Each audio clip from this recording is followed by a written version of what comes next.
It's a Hello, everyone. Welcome to the Talkin Galaxy podcast with Griffin, Galaxy Runs LA, and myself.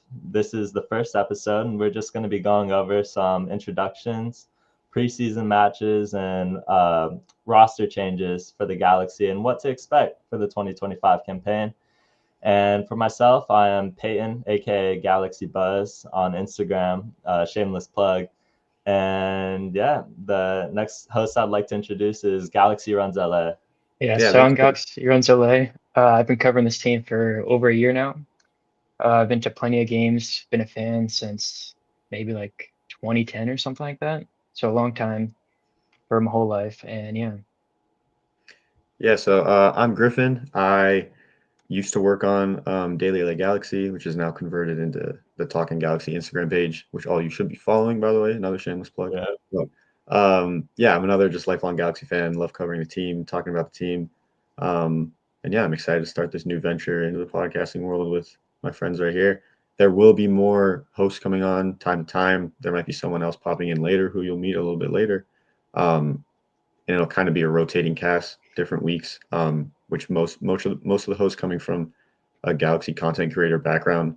We're gonna have guests coming on. We've already been talking to a couple players, a couple of other social media people. So yeah, we'll definitely have guests on. It's gonna be us three for tonight, maybe one more. But yeah, and you guys will get the hang of it eventually. We're gonna be doing this pretty often. So yeah, let's get right into it. Let's start with So yesterday there was a preseason friendly, Galaxy versus NYCFC. Um, if anyone missed it, here was the starting lineup is on screen. It was John McCarthy in goal, a back four of Miki Yamane, Amiro Garces, Maya Yoshida, and Julian Aude. Midfield three of Edwin Cerrillo and Elijah Winder, probably in a double pivot. Maybe Edwin Cerrillo is a lone six, and then Ruben Ramos as a lone 10 or next to Elijah Winder. And then a front three of Joseph Painsil, Miguel Berry, and Diego Fagundes. So a pretty strong starting lineup put out by Greg Vanney. Obviously, we weren't able to watch the game. We got little bits here and there from mostly from NYCFC's social media page. We saw a penalty given away by Jason Bucknor, and we saw another goal that they scored. Both of them kind of looked to be at the end of the game, kind of against not not this starting group. I'll go through a list of guys who we know played as well. It's kind of like a second team in a way. It's like a second 11, but there's 12 of them, so we know that maybe they played 30-minute periods. I know they've done that time and time before. But it was Brady Scott, Cuevas at right back, center back duo of everyone's favorite center back, Eric Zavaleta, alongside Pepe Magana, who is an academy graduate, played at VCFC last year, played at the youth national teams, very highly rated within the program, and signed a homegrown deal, which I think will come into effect in 2026. He'll probably have another year at VCFC, but good to see him getting his chance with the first team. And then Bucknor / Nelson at left back. We saw them both playing. Not sure who played when. Obviously, we saw that Bucknor penalty given away. I wouldn't freak out about that too much. It didn't. It looked kind of like a soft call to me. And it's preseason, and things like that are going to happen. Davis was in there, his first appearance in the Galaxy colors. Tucker Lepley, Isaiah Parente, and then we had Wozniacki in there, who was another one of the draft picks, striker. And then there was one unknown player who we couldn't quite piece together. There was a picture of him. It's probably a trialist from somewhere, but we couldn't figure that out. So that's one to look out for in the coming days. Probably be there in Coachella, and that's when we'll probably figure out who it is. So, yeah. Yeah. Also worth noting that some star players like Marco Royce, Gabriel Peck, or even a newcomer like Zonka are not featured in the starting lineup or roster due to visa, just annual renewals that they have to do every year. So nothing to worry about in those regards. Obviously, Ricky Puig still in Spain, rehabbing, far from being able to suit up. So it's going to be a while, but pretty standard or expected lineup for the Galaxy. An interesting name in there I'd like to touch on is Elijah Winder, recently acquired, our latest signing from a couple days ago, and came from Louisville City in the USL Championship. I think when a lot of people hear that, you maybe set your expectations pretty low. But this is also a player who is the 2022 USL Comeback Player of the Year after suffering a season-ending injury the previous year, and then 2024 Young Player of the Year, and also brother of Josh Winder, who is playing in the Netherlands, I believe. He's a center back And Elijah Winder is a player that they believe in, has a lot of potential in the midfield. He has been often referred to as the better brother between the Winder brothers, and that is something considering the other one's playing in the Netherlands. So this is not a signing that you want to just turn the other way on or discount for anything. This is a player who probably won't see a lot of starting minutes, but we'll see a healthy chunk of minutes as the season progresses. Be interesting to see how this coaching staff gets him going, and really excited for this signing, honestly. I think $400,000 transfer fee, which is the highest USL to MLS transfer fee in history, tells a lot about this kind of pedigree of player. And, you know, this is somebody who could very much be in our long-term plans. And worst case scenario, you know, you just do away with them. But I think this will be a very good signing ultimately for the Galaxy. Yeah, I agree. Looks like a lot of potential. Greg Vanny and Will Kuntz have talked very highly of him, and they said they see him as a box-to-box midfielder, so more of an 8 than a 6. They also talked about Cerrillo as could be an 8 this season with the acquisition of Sean Davis. So a lot of shifting in this midfield, and I think they're very versatile, so they play a lot of positions. Yeah, kind of just going back to what Peyton touched on about Elijah Winder and his brother Josh Winder. Just a little story. A couple of years ago, I was at the USL League office. I was doing like a summer internship there, and it was when Josh Winder was sold to Benfica in Portugal, and um, everyone within the league office was saying it was obviously a big deal. It was a seven-figure transfer. I think it was $1.3 million. But everyone was saying just wait till Elijah Winder develops. Kind of similar to Quinn Sullivan and Kevin Sullivan, where the older brother is good, but the younger brother is better. So we're just going to have to see how Elijah Winder develops. Like you said, Peyton, he's definitely part of the plans. Maybe not from the start, but they wouldn't have given him in such a long contract if he wasn't part of the long-term plans. And I think very good scouting from Kuntz, because Elijah Winder probably is not commanding that much money. Obviously, we don't know the figures yet, but obviously everyone loves Brugman, everyone loves Delgado, but them combined are on about $2 million. And I'm not saying Elijah Winder is going to be either of them. It's pretty big shoes to fill, but for the amount of money he's making compared to those two, if he can put in some steady performances and be a rotational 8 for us, maybe even double pivot in a pinch, maybe even 10 in a pinch, he's going to be big for us. Obviously, he has a couple goals in him too. Scored 6 goals and 1 assist last year in the USL Championship for Louisville City, who are always contenders. Louisville City, kind of the Galaxy of USL. So he has championships in his blood. He knows how to win. So yeah, super interested to see him play from the start yesterday. And we'll see how he performs in Coachella. So moving on to just the roster update. There's a lot going on here. Just to break it down for you guys, in the bottom left, there's a little key, but white is starting 11, gray is a depth piece, yellow is need/rumored, and then the white dotted outlines is a draft pick /VCFC. For anyone who doesn't know, draft picks are not, it's not like the NBA or the NFL where draft picks are just instantly guaranteed a roster spot in the MLS. They go through preseason. Usually they're not granted contracts until right before the season. If you guys remember, Tucker Lepley last year, I don't think signed a contract until February. I don't think they officially released it until the day before the first game of the season. So they'll be with us through Coachella. They're probably part of the plans, but they're not officially a roster member. So that's why I kind of have them dotted outlined. Because also some of them might sign contracts with the second team with VCFC and not take up a senior roster spot. But then I also have Scott and Miller in there as well, because they'll probably spend the majority of the year with VCFC. So a lot of key positions to talk about. Peyton, I know there's one you want to talk about. You can take it away and start there. Yeah, so I think the position that stands out to me in terms of this depth chart is the goalkeeper spot. Carrying 4 goalkeepers is not a traditional thing within MLS nor an LA Galaxy standard. So, and these are 4 goalies that are not just like McCarthy is a goalkeeper with 2 championships under his belt. Mitrovic is a rising goalkeeper, put in a transfer request last year, but they told him to hold off. Your starting spot's just coming. He's not expected to start again if McCarthy's there. Maybe could compete for that spot.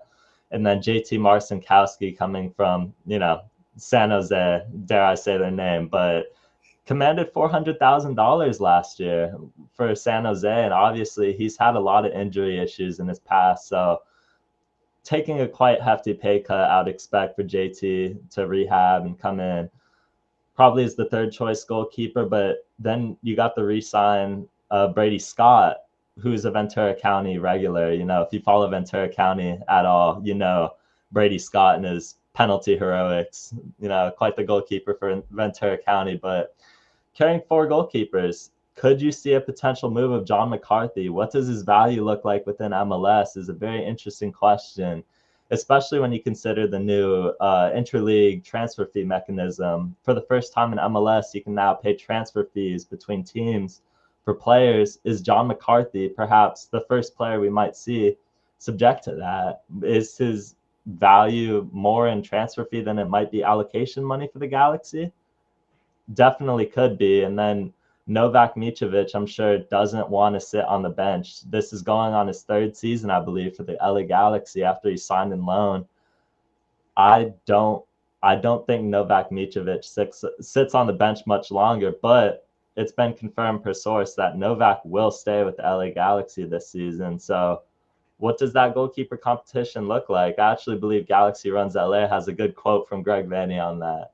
Yeah, so at the press conferences, 2 days ago, Greg Vanney said, I'm gonna have to make some tough decisions coming in the season with all our goalkeepers. So I'm glad I'm not Greg Vanney. That's why he gets paid the big bucks, and I'm here sitting behind a screen. So I'm fine with that. And then moving on to the midfield, I think it is significantly less than last season. Obviously, we're missing Puig. We lost Delgado. We lost Brookman. We also brought in Winder and Davis and the possibility of Sanabria. Sanabria seems to be an 8 box to box, just like Winder. So I think they're 2 very good pieces in the midfield that will help us in our 4 competitions. We got Campeones Cup, we got MLS, obviously, we have Leagues Cup, and then CONCACAF Champions Cup. So a lot of games, a lot of moving around for our midfield and the whole team just in general. So we need these depth pieces. I think Royce has played a massive part this time for the season, with Ricky out for the first half, and then Ruben Ramos, who also played in the 10 position this weekend with a Galaxy against NYCFC. I think that's gonna be a person to look out for. He can also play on the wings, so very versatile. And I also want to touch on Davis. During the press conferences, he was very, very spoken highly of the LA Galaxy. He said here that it's an honor to play here, and he stated that multiple times, saying that seeing those trophies walking past them every day motivates them to become better every single day. And a fun fact, he's the 3rd Japanese player on this roster. We also got him, we got Yoshida, and we also got Yamane. So got a little trident of Japanese players there. And then finally, I think we see the rise of Prante and Lepley. Obviously, got a ton of minutes with BCFC last year, so hoping they can step up and play a bigger role this year. Yeah, I know I've heard people within the organization saying that they expect Parente to take that step up this year, and take a little bit more of those minutes. I think something to keep in mind too is last year we were very, very lucky with injuries. I think that midfield, when it's fully healthy, I'm probably confident with it. Cirillo, Sanabria, and Royce as a trio is pretty good with Fagundes as the depth there. Winder, again, we touched on, who we're all pretty high on. Sean Davis is an interesting one. Something to keep in mind is that Corner of the Galaxy brought up last night that Sean Davis has never played for a team that likes to have the ball. And I think that's maybe been to his detriment.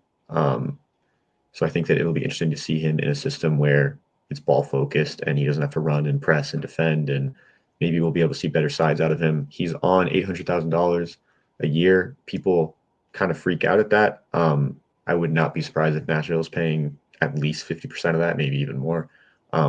They wanted to get him off their books, and they wanted to take in Brugman. It was a salary focused deal for the Galaxy. But Davis could bring something to the table. He can play 6, 8. So there's rotation there. So I'm confident in the midfield right now, but I think we're 1 injury away from being not in a great place. Again, probably if a Royce injury came in, then you get it's troublesome, because then what, do you move Fagundes to the 10? Do you move Ramos to the 10? If you do either of those, then you don't have any winger depth. So I think either 10 depth or winger depth is where the depth will be brought in if it's brought in. And then just back to the goalies, like you talked about, Peyton. I think you think back to this time last year, we had Misevic, McCarthy, and Bond on the ranks, and everyone was like, "What are we going to do?" Misevic just signed less than a year ago. McCarthy we just signed, and no one thought that Bond was going to be let go like he was. That's what eventually happened. So I'm not saying something similar is going to happen this year, but you just never know with this front office. They've shown to be very cutthroat. Obviously, to move on from Jalen Neal, move on from Mark Delgado, Gaston Brugman. So if you're not in the plans, or if you're making too much money, or if whatever the case be, they're not going to be afraid to cut you loose, make a deal. McCarthy will have suitors around the league. He's a two-time MLS Cup champion. He's started on multiple teams throughout the league. He's experienced. He's old. He's a veteran. And he's not on that much money. So I'm sure if the Galaxy were to want to move him, they would have no problem doing that. So I think one other position that's interesting is the center backs. There's 5 center backs there, which is the same amount as we had last year. But it has kind of Zavaleta moving up into CB4 as of right now, as opposed to CB5 from last year. The starting 2 are the same, which perfect. Everyone's comfortable with Garces and Yoshida. Can Yoshida play the same amount of minutes as he did last year is going to be an interesting one to see. Zonka, what's he going to bring to the table? He's probably your CB3 as of right now. And then Asenge, who was just signed on a first-team deal from VCFC. Very impressive with VCFC for the past couple of years. I think he's played over 50, 60 times. One of the steady players back there. Played next to Neil a while ago. Played next for Cranes for a lot of last year. Played next to Pepe Magana, who we talked about a little earlier. Can he make the step up to the MLS ranks? Can he overtake Zavaleta for CB4? Do we need another center back? Are we happy with these 5? What do you guys think?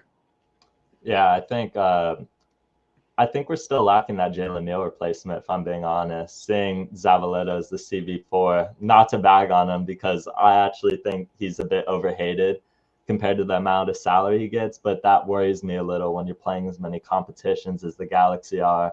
I think you're still looking for that young center back pairing to potentially provide a little yin to the yang in case Garces ever gets injured.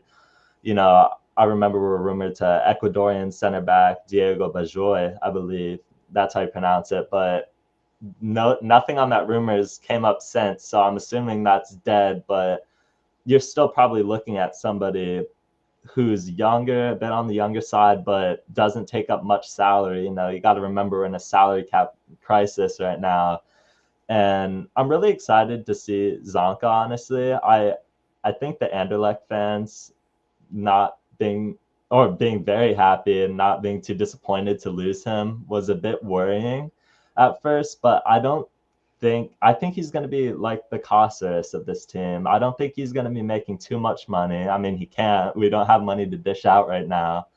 So I think Zonka is going to come in, and I think he'll be a decent third option, but you're still looking at probably one more center back to complete this roster.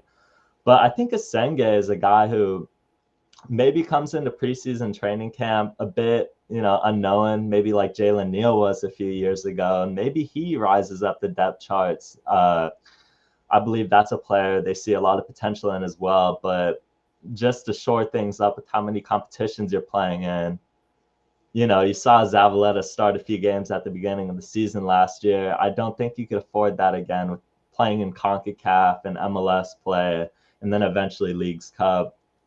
I still think you need one more center back to add to that roster. Yeah, definitely. I think the addition of Zonka is massive for us. Reports say that he was getting his visa appointment, so hopefully he's in maybe the end of this week, starting this weekend, and hopefully he makes it out to Coachella Valley.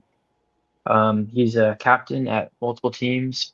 Also, I want to point out that Davis was a captain, so I think Will Kuntz has been kind of prioritizing that leadership role, so that's good to see. And I've been at a ton of VCFC games. I see Asenge having huge talent. In fact, the one game Garces played with Asenge, I thought Asenge was better. Granted that this was Garces's first game in the US, so like take that with a grain of salt, but I thought Asenge was really good. Played every game last season for VCFC, so definitely want to keep an eye out for with all our competitions you're playing in. And then the one position I'm very happy about are our fullbacks. I think that depth is the best in MLS. Like you have 2 starting caliber on each sides, good at attacking, good at defending. Like I don't think it gets better than that. And then the rising prospects of Buckner and Miller. Like I can't ask for much better than that. Yeah, I think it'll be interesting to see who ends up getting the starting job at left back. we had Nelson on here just because that's how it ended the last season. I would not be surprised to see if Aude wins that spot back. I know Aude has a lot of people that no longer believe in him and are fully on the Nelson train. I love John Nelson. I don't know if he can replicate what he did last year again. And I think that people forget how good Aude was in the first half of the year before that injury. And he's on a U22 deal. You don't have guys like that riding the bench. Either he's going to start or they're going to move on from him. It's not going to be you have him ride the bench. Those are just as valuable as DP slots in this league. And yeah, so Nelson, Aude is going to be an interesting battle. On the right side, it's Yamane's spot to lose. I don't think he's going to lose it, but you have Cuevas, who's had quietly a pretty good year last year, whether it was at right back, left back, on the wing, whatever it is. And then Bucknor and Miller to back them up. Both of them, I believe, can play on either side. Just put Miller on the left, Bucknor on the right, because Bucknor played on the left in the scrimmage yesterday, so I put him on the left. He was also listed in the roster as a midfielder, though, so really he's pretty versatile. I know he's had minutes at University of Michigan at striker as well, so very, very versatile player. I would expect Bucknor to definitely get a first-team deal. I'm not sure about Woznicki or Sullivan. Sullivan played last year with LAFC 2, so I would be surprised if he didn't get a BCFC deal. I would be expect him to get a BCFC deal. Miller, I would be surprised if he plays much with the first team just because Yamane and Cuevas are both ahead of him. But kind of going back to what you said about Asenge, I didn't go to any BCFC games, but I watched a decent amount of them, and I think routinely it was Asenge, Scott, Miller, Lepley, and Ramos were the standouts. They were the ones who seemed like they were in that little middle zone where they were too good for MLS Next Pro, maybe not quite good enough for MLS, but maybe they'll be able to make that step up this year. Ramos, like we said, can play the 10, can play both of the wingers, can play striker. Super highly rated within the MLS ranks and within the U.S. soccer ranks with the national team. But I want to hear what you guys have to say about the striker role. Obviously, always a very controversial one. Last year at this time, a lot of people were not confident with Joveljic. Obviously, that's changed. Are you guys comfortable with Barry being the number 2? Do you want to see Bibu get a shot? Maybe bring someone in? What are you guys feeling there? Yeah, so I think, obviously, like you said, starting last season, a lot of people, including myself, were like, I'm not too sure Dejan Joveljic can do the job up top. Maybe you bring in a DP striker when we had 2 DP spots open. That looked like the move that they were going to do. They ended up opting for 2 DP wingers. I believe a lot in Dejan Joveljic, obviously, now, but I also believe that we don't need a U22 striker necessarily. I mean, if you're looking at U22 spots, as of last season, I was very much, even at the end of the season, when the transfer window was still open, I was like, we could still use a U22 backup striker, because you saw Dejan Joveljic got injured quite a few games last year, and you had Miguel Berry up top. But the reason why I say that I don't think we need a U22 striker necessarily is because I think Paintsil and Peck and Fagundes are very interchangeable at that front 3. Now, I will say that if you plan on playing Diego Fagundes at cam, it complicates things a lot, because now you're also looking at needing a reliable backup winger to back up Paintsil and Peck until Ricky Puig comes back, obviously. But I don't think they'll end up investing in the U22 striker. Now, could you get a Dejan Joveljic 2.0? Absolutely. You could go ahead, go to Europe, find a young striker, young prodigy, bring him in, tell him sit a year under Dejan Joveljic. We all know his contract's expiring at the end of the season. Whether he stays or not, still to be determined. I'd be very surprised if Dejan Joveljic doesn't ink an extension, given the fact that they're trading a lot of pieces to keep him. Would be very surprised if they ended up just losing him for free at the end of the year. But I mean, Dejan Joveljic is going to be at 26 going into next transfer window. That's about the prime time to move to Europe. I see the perspective of bringing in a U22 striker, but personally, I believe you saw Paintsil play up top a lot last year. Now, he didn't enjoy it, but I think that you do have the flexibility to have guys interchangeably play, and maybe the U22 spot might need to go to a winger with the loss of Ricky Puig, maybe needing to play Fagundes at cam, because like you said, if you're depending on Royce to start 34 games, it's not going to happen. You're going to need Diego Fagundes to slot in. Now, what's interesting and has been mentioned before is that they see Sanabria a lot as like a box-to-box man, not like a direct Brugman replacement. Is that a guy that could potentially play the attacking midfielder role when needed? Obviously, I don't think it'll be his starting position because you're still going to get Ricky Puig in, but I think Sanabria could be a guy that you see at center attacking mid at points in the year. It just depends, but the midfield depth, Sean Davis, I think could do a serviceable job as a backup. I don't think we're paying much for him. But I don't. Maybe you guys will have a different take on this. I'm confident with Miguel Berry as the backup because I think that they play very interchangeable up top, and you might not see a lot of Berry starts. I actually like the role Miguel Berry plays. I feel like a lot of people look at Miguel Berry and they're like, this guy doesn't score and he's a striker. Like he doesn't score often. Obviously, the goal against RSL was spectacular, but he doesn't score often. Is this a guy that should be a main guy off of the bench? I think Miguel Berry's role is very interesting because he's not the guy that's going to score you a lot of goals, but he will hold up the play. He will slow the game down. And if you have a lead you need to hold on to, I feel very confident with Miguel Berry coming in. I don't know if you guys will have a different take on that. I'll leave that open. I agree. I think Barry is our backup striker for the year. I think we keep that U22 initiative spot like open. What's it called? Will Kuntz has been very vocal on if something will go wrong, it will go wrong. So he's just waiting for something to go wrong. There's no way we have a clean slate like last year, pretty much up until that Ricky Puig injury. We will get injuries. We have an injury prone Marco Royce at the 10. So I think a lot could go wrong. Hope it doesn't.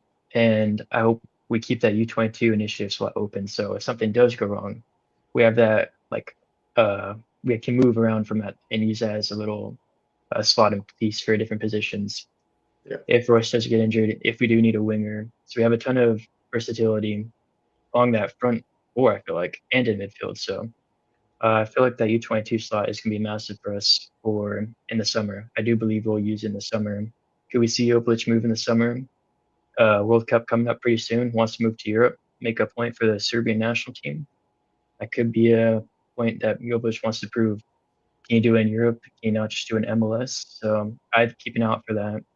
Nothing is like confirmed or anything, but I'm just speculating because Jovic is in form. He's coming to his prime years. I think that's a heavy possibility. So yeah.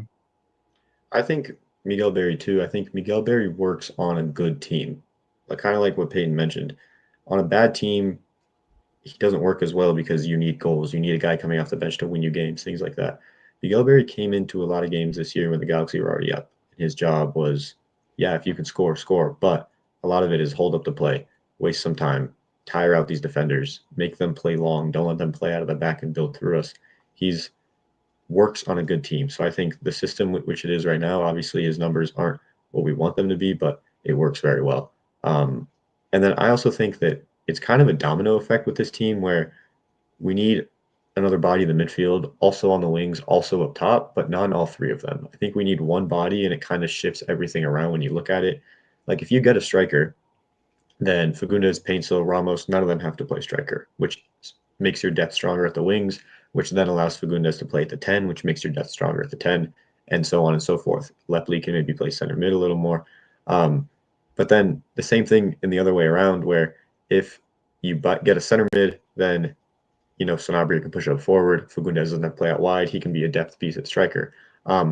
So it's a chain reaction there. And it looks like we have a new member here. You want to introduce yourself? Yeah, I'd like to introduce LA Galaxy memes right here, as you can see. Oh, yo, what's good, guys? I'm sorry I'm late, but yeah, I'm ready to get this thing going. All right, well, let's start right into it. If you were Will Kuntz and you could make one deal, obviously a realistic deal. We don't have DP slots. We have one U22 slot. We don't have that much money.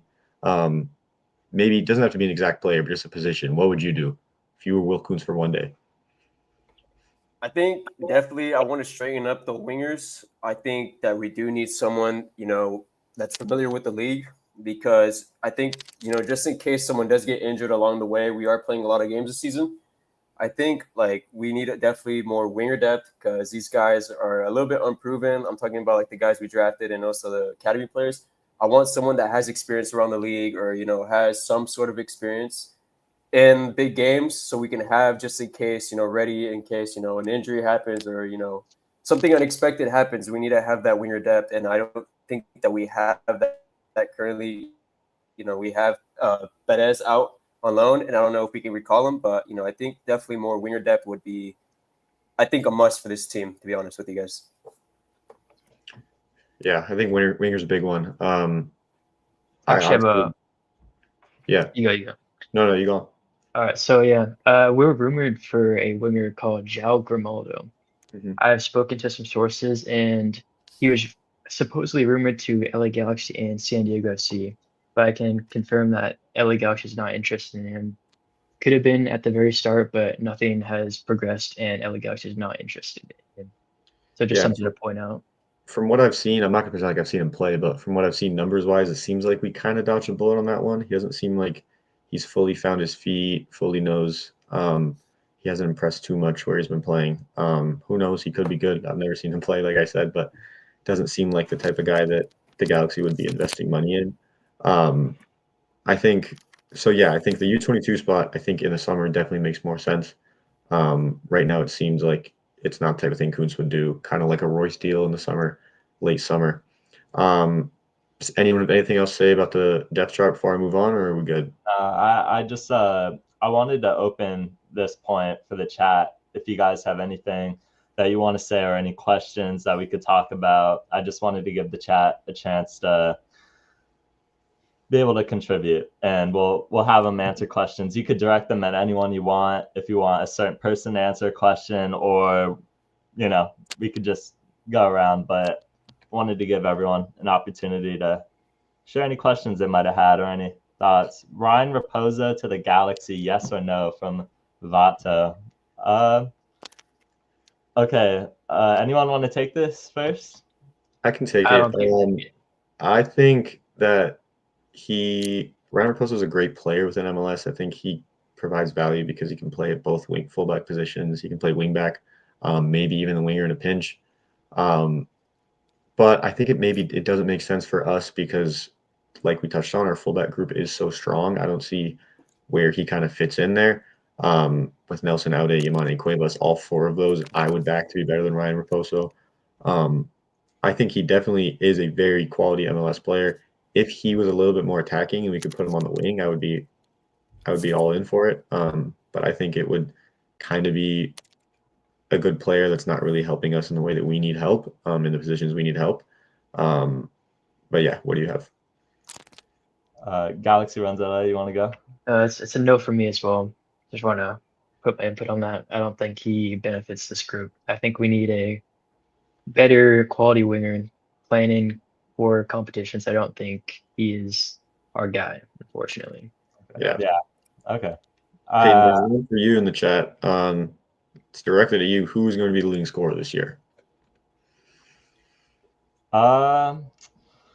I think Gabriel Peck, once again, is if he could. I mean, I'm looking at reliability. I think he's a guy who is looking to bounce himself to Europe, and his value is already skyrocketing right now. I think that will only continue into 2025, and I think Dejan Joveljic, his injury history might make him miss a few games here or there that would keep him from being at that point. But I think Gabriel Peck is the guy that you're looking at. If I had to put money on it, I would say Gabriel Peck. But I also wanted to say on Ryan Raposo, the last thing I heard is that he is going to China, I believe, the Chinese Super League. So I'm not sure. I don't think that's been officially announced, but the next question I just wanted to give off to Galaxy Memes. Thoughts on Tucker Lepley?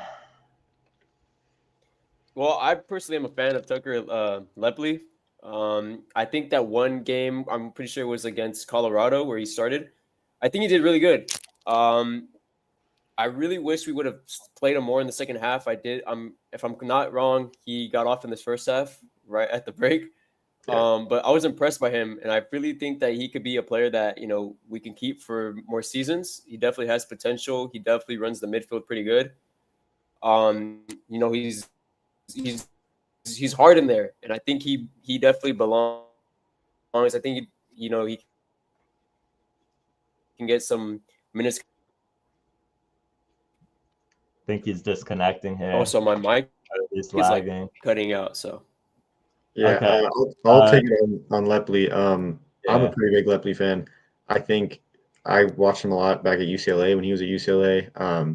I think he was underutilized this last year. I think he can take the step forward and be a very good depth player, kind of like what you mentioned.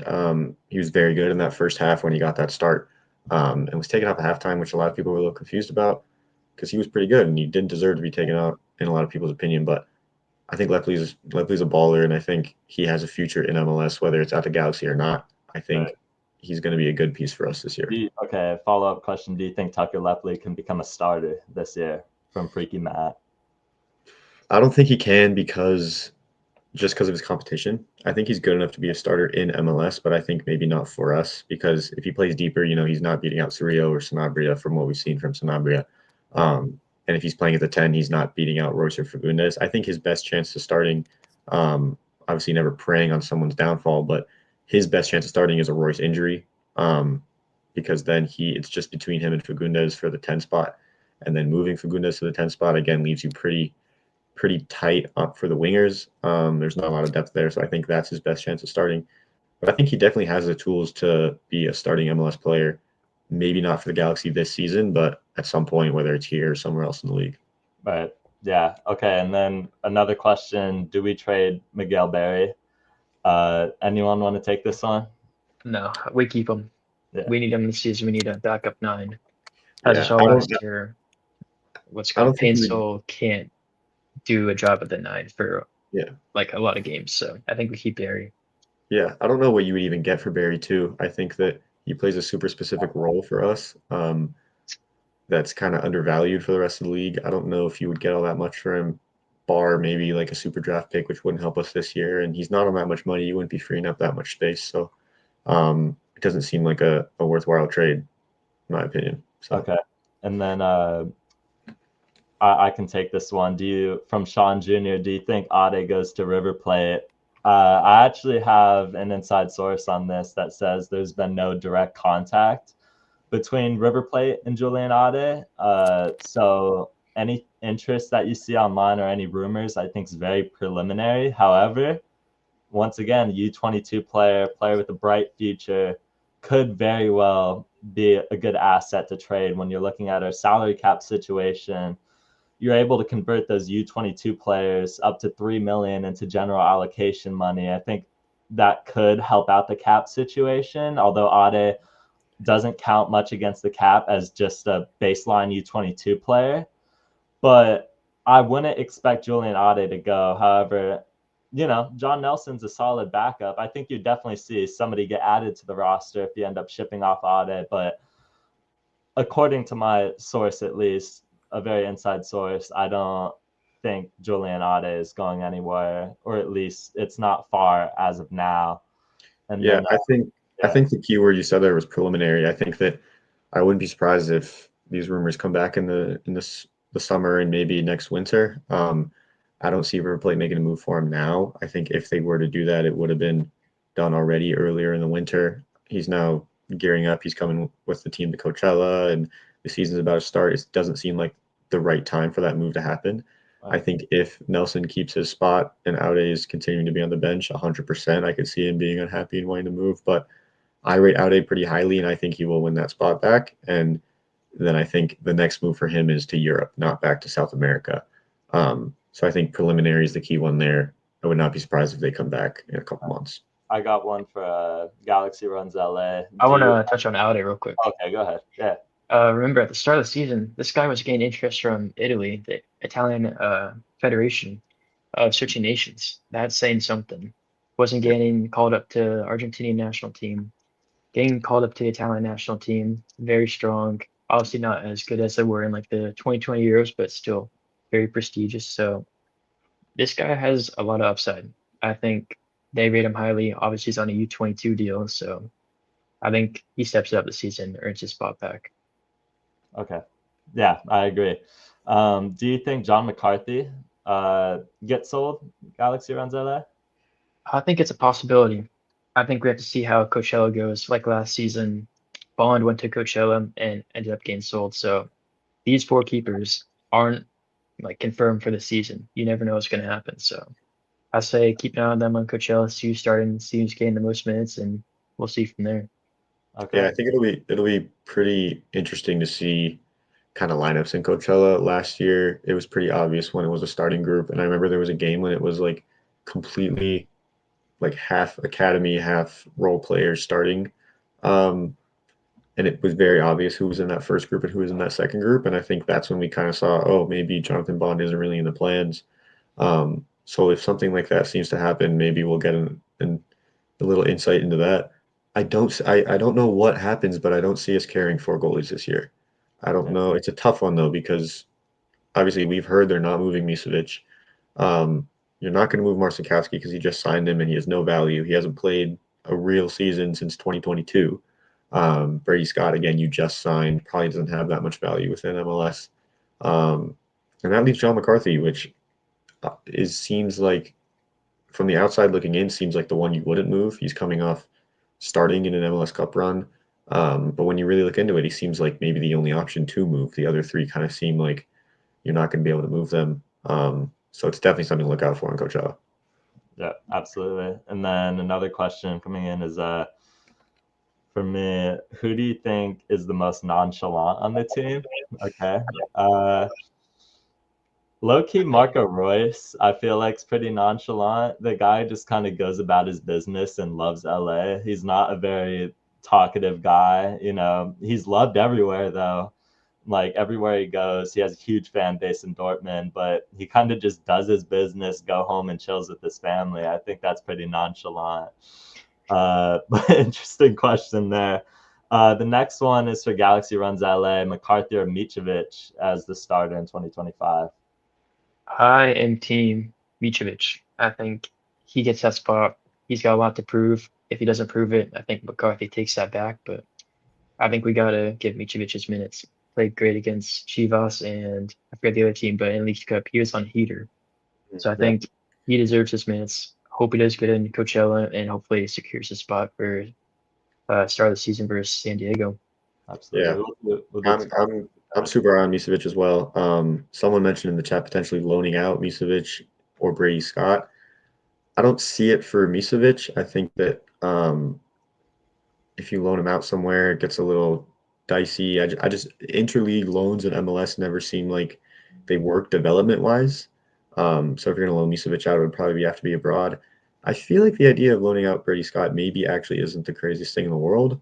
I think you could loan him somewhere, have Marcinkowski rehab at VCFC, and then you reassess later once Marcinkowski's fully healed. Because I mean, Marcinkowski was a good goalie in MLS. He's an unknown commodity right now because he hasn't played in so long, but he definitely has something to bring to the table. So we'll have to see how that unfolds. Yep, absolutely. We'll field two more questions. Let's see. When is Ricky Puig coming back? I So what's it? Okay, go ahead. You could start. During the press conference, someone was mentioning Rick would be back in July, and Vanny kind of giggled, like laughed. He's like, if that. So I'm thinking August time. I'm thinking after summer. So going Yeah, into well, the tail end of the season, I think we'll see him. yeah, well, because he suffered his injury in what? It was December, right? Maybe late November, early December. And ACLs are as gnarly as they get.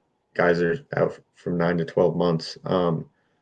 But also with Ricky too, when he comes back, you cannot expect him to be the same guy he was. Maybe eventually, but definitely not right when he first comes back. He's such an explosive player. ACLs take so long for guys to fully ramp up back to that place. So even if he's back in August, don't expect him to be um, the Ricky Puig we know and love. He very well could be, but don't Yeah, expect the world of him. I fully agree. Yeah, I think Mayashida had a bit more of a negative perspective on this from the interview that he had, kind of suggesting that he'd be back after the summer, maybe suggesting October-ish.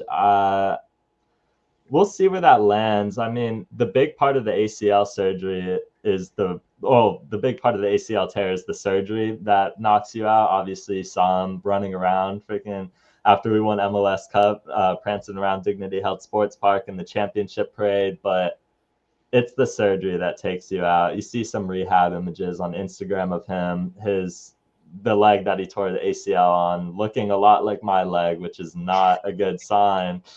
So I would, if I had to guess, I would say probably late August, probably after League's Cup.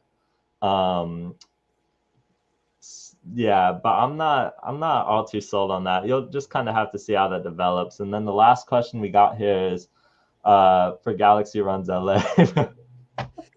For Galaxy Runs LA, do you think another center back will be signed?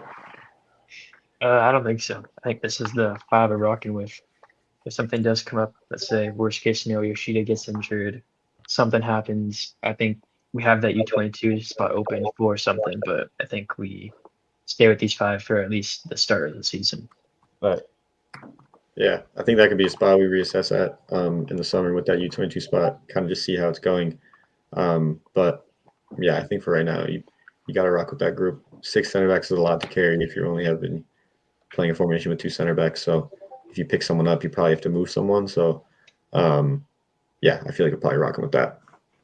Yeah, moving on to the next graphic we have here. Some player numbers changed. I know a few people enjoy some player numbers, so we got some new jerseys this season. We got Ruben Ramos Jr. moving from number 84 to 17. You got Edwin Cerrillo from number 20 to 6, previously worn by Ricky Puig, who's now number 10, and then Sean Davis 54 and Elijah Winder 22. Elijah taking Martin Cáceres' number. Do you guys have any takes on that? Well, I think that well, first I just want to say shout out to Galactic Zone on Instagram putting these graphics together. They're great. But I think the Davis and Winder ones, they are what they are. They came in, they have to pick a number. Not all that important. Sean Davis has stayed with 54 his whole career, a little bit of an interesting number. But Cerrillo moving to 6, definitely deserved. He's the locked-in 6 for this team. That's a good number change for him. But I think the most important one here is Ruben Ramos switching from 84 to 17. As we've seen in the past with a lot of academy guys, when they switch to those lower numbers, it's usually coincides with the year that they get a lot more of their minutes. We saw Jalen Neal switch down to 24 right before his breakout year. We saw hate him or love him. We saw Efrain Alvarez switch to 7 right before he became a starter for this team. Obviously, that year didn't go the way he wanted it to.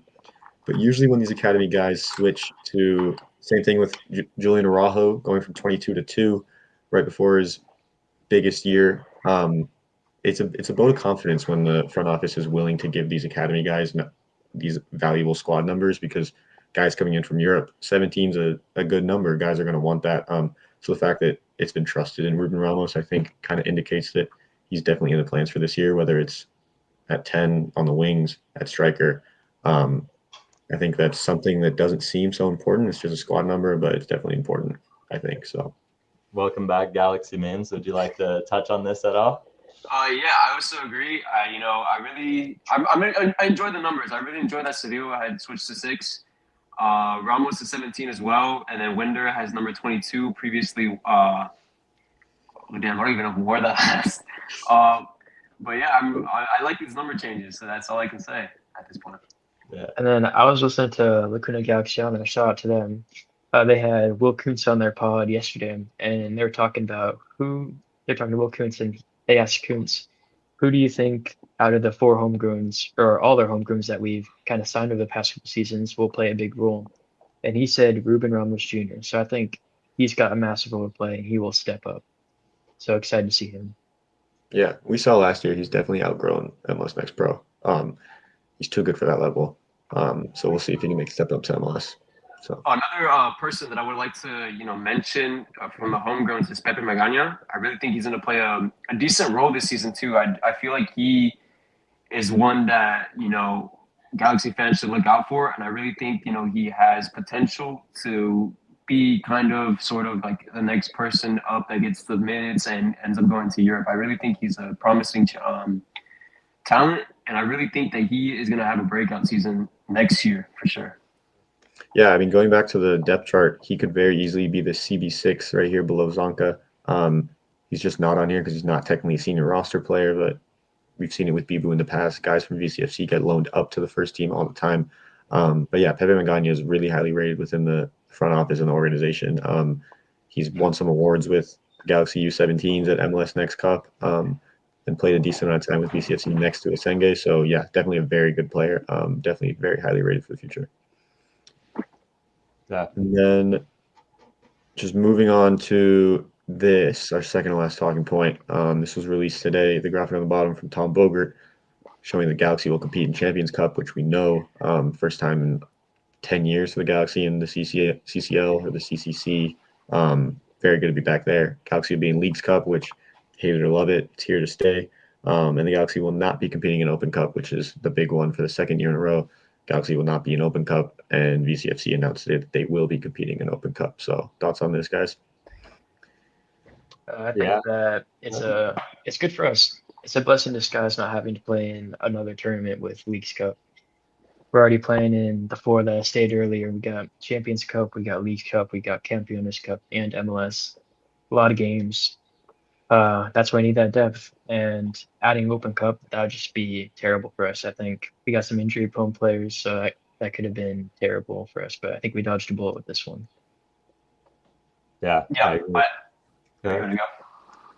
Yeah, I was just gonna say, I think the Open Cup lacked a lot of legitimacy last year. Once, not just saying that because the rivals won it, but I think once you take out like the MLS teams, it just ruins the valid, like how valid it is in my mind. And we never really played our starters to begin with, so I'm not too mad about that. However, Leagues Cup, I definitely feel like is a money grab, so I don't really appreciate Leagues Cup either. But an interesting thing to note with Leagues Cup is that it's actually not going to stop the season this year. Last year, we had a month-long break in the middle of the season, which ruined a lot of momentum. You're not going to have that this year. And also, not all MLS teams are in Leagues Cup, which is really interesting because you can only be in two of the CONCACAF Champions Cup or Leagues Cup, Open Cup, or Canadian Championship. So you see some teams missing from Leagues Cup as well, like St. Louis, for example, is not in Leagues Cup. It's too many competitions in my mind for the Galaxy to be playing all four. So, or yeah, MLS, and then you got Campeones Cup in September. So I don't mind it too much. I don't know if you guys have a different take on that.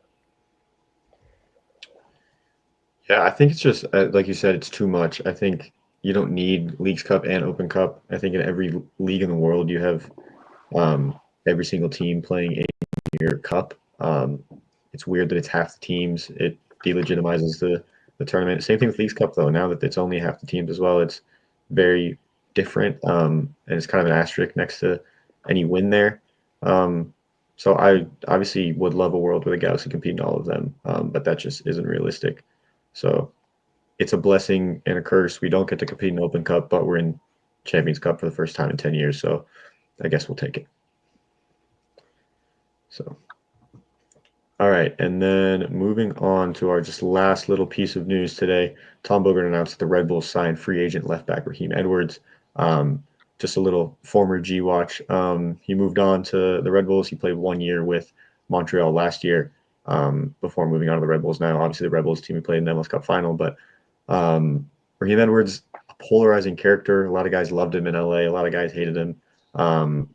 I was fine moving on from Raheem Edwards last winter. I think that he lacked a lot in defense as a left back, and that's kind of a detriment there. So, yeah, just a little piece of news. So, yeah. Yeah, he's definitely a loved figure here at the Galaxy. I see whenever I post about previous players, I see some comments about him. So good to keep an eye on these former Gs, see how they're doing, because they put a lot of heart and soul into our club. Yeah, and I just want to shout out. I see Cameron Dunbar's name in the chat. I love me some Cameron Dunbar. He actually went to the same summer camp as me when we were younger, and we played on the little 5v5 turf field. And he's probably, I'd say, the best player I've ever played with. He's definitely in like the top 5, but He was legit. I remember watching that MLS's back game when he got the start against Portland, and I was like, "Oh, this is it. He's my boy." He follows me on Instagram. I hope he still does. But I was like, "He's my boy. He's gonna make it to the top." Obviously, didn't pan out at the Galaxy. He had good moments, but I just saw Cameron Dunbar's name in the chat and had to mention it. So Is he in the USL by any chance, or where is he at now? he's at Orange County. Yeah. He had a decent Oh, year that's last right. year. Him, Ethan Zubak, Owen Lamb, all at Orange County. Little Owen Galaxy Lamb reunion. just transferred to What a- Ireland, I Oh, believe, yeah. right? Yeah, Owen Lamb just left for what, Ireland? Yeah. Yeah. Scotland? Somewhere, yeah. Yeah, Owen Lamb, one appearance with the Galaxy, one goal in that Open Cup game. That's the best Yeah. goals to game ratio we got. Surely. Yeah, Surely it's gotta got be. a statue. You Yeah. you got anything on that Galaxy memes over there? Can you repeat that? You got anything on Raheem Edwards? Honestly, I was kind of fine when he left. I really wasn't a big fan of Raheem Edwards. I noticed that a lot of people were behind him because of like the whole LAFC thing that he said, and I respect that as well. But he was pretty bad defensively wise.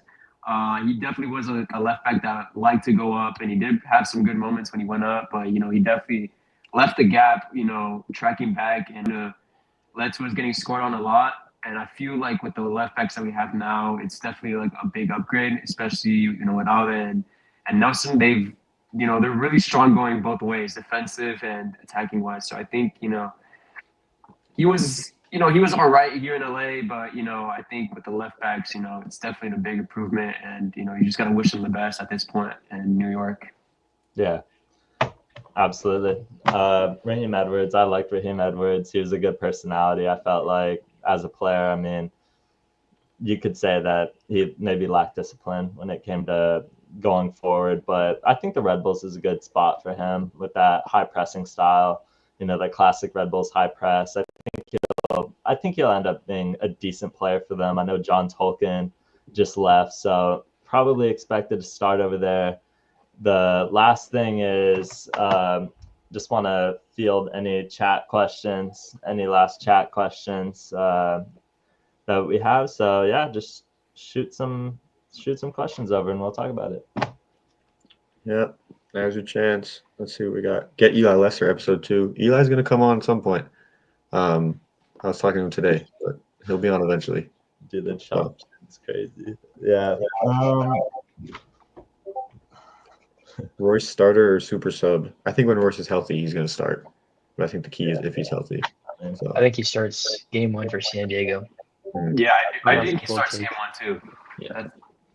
yeah, I mean, okay. Let's see. He has the highest body count. Probably names or no Griffin. Tell me.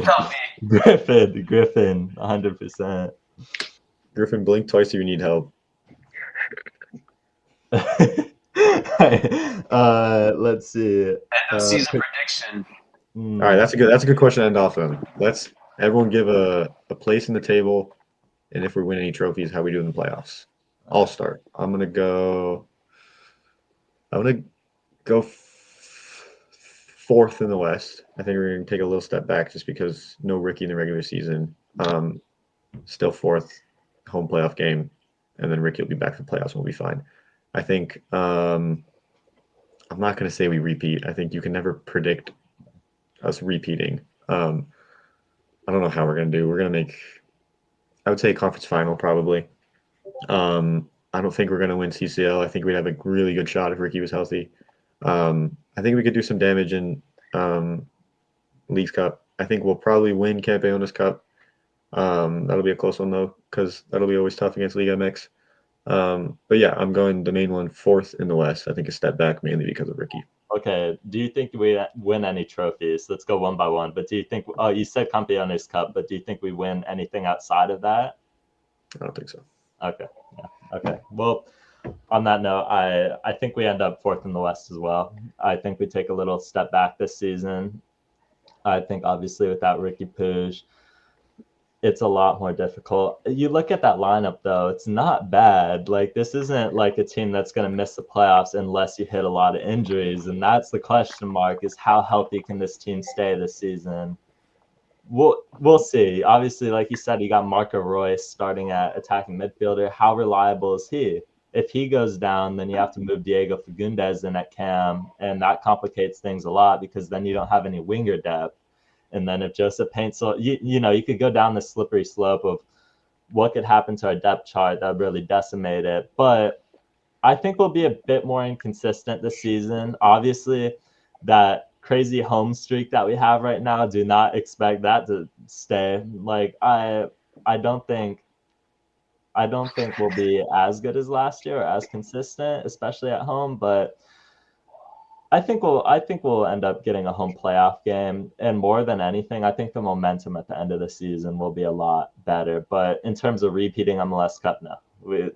Teams don't repeat. MLS is built so you don't repeat. We're in a salary cap crisis because they make it hard to repeat.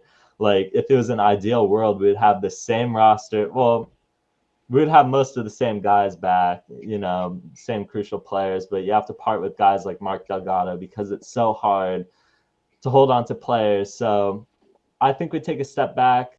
Campeones Cup, I don't think we win because Liga MX, like, you're going against the best in Liga MX. I think that's kind of dicey. Close game though, I'm sure. I think I have this odd prediction that we win Leagues Cup because we're automatically in the round of 16 in Leagues Cup. Now, how seriously the Galaxy take that, like you saw last year, prioritizing starting John McCarthy over Novak, who had a lot of momentum, it's to be determined. But I think we make a deep run in Leagues Cup or CONCACAF, but that's a bit more dicey because you're without Ricky Puig. So that being said, I think we win one trophy, and I think it's Leagues Cup this season. Okay, hear me out. I say we go back to back. Cold take. Think about it. Peck comes back. Starter season is the newcomer of the year. He gets 1 year older, 1 more year of experience. Paintsil's coming off a break. He came in last year playing a half season in Europe, so he has a fresh summer. He's coming in fresh. We also have new signings. I think Sanabria is very highly talented. I think he will help us a lot. And then also, right when playoffs come around, we got a little thing up our sleeve called Ricky Puig. And I think he will be massive for us. And I think he leads us to our second in 2 years.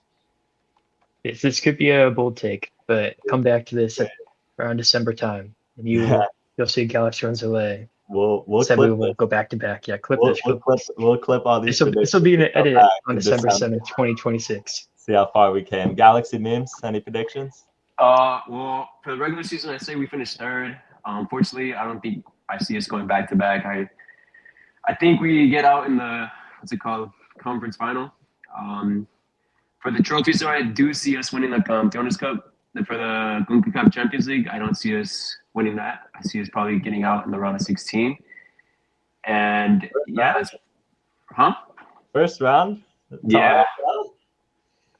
Yeah, I honestly, I don't think we can go that far. And I feel like, that deep into the season, I feel like, we're definitely going to have some type of injury or some type of thing that doesn't go our way. Like, it's something always in the season, midway through the season, doesn't go our way. There's always like a controversial game. I remember last season it was against Seattle and the Leafs Cup. So I feel like I just feel like that's gonna happen. Some unpredictable thing is just gonna happen. All right. Yeah. Anyone got anything else before we sign off? No, we all good? All right. Excited to have the pod running finally. Yeah. I know we've been preparing for this for quite some time now. I enjoyed this a lot. So thank you guys for tuning in. I really appreciate everyone. Looks like we had about, 30 viewers watching at once at a point, which is pretty good. Just so last thing, make sure you subscribe, please, if possible. Looks like we're up to 83 subscribers. If we could hit 100, by next podcast, that'd be much appreciated. And thank you guys for tuning in. Yeah, thank you guys. See you next week, Tuesday, 8 p.m. Same time, same place.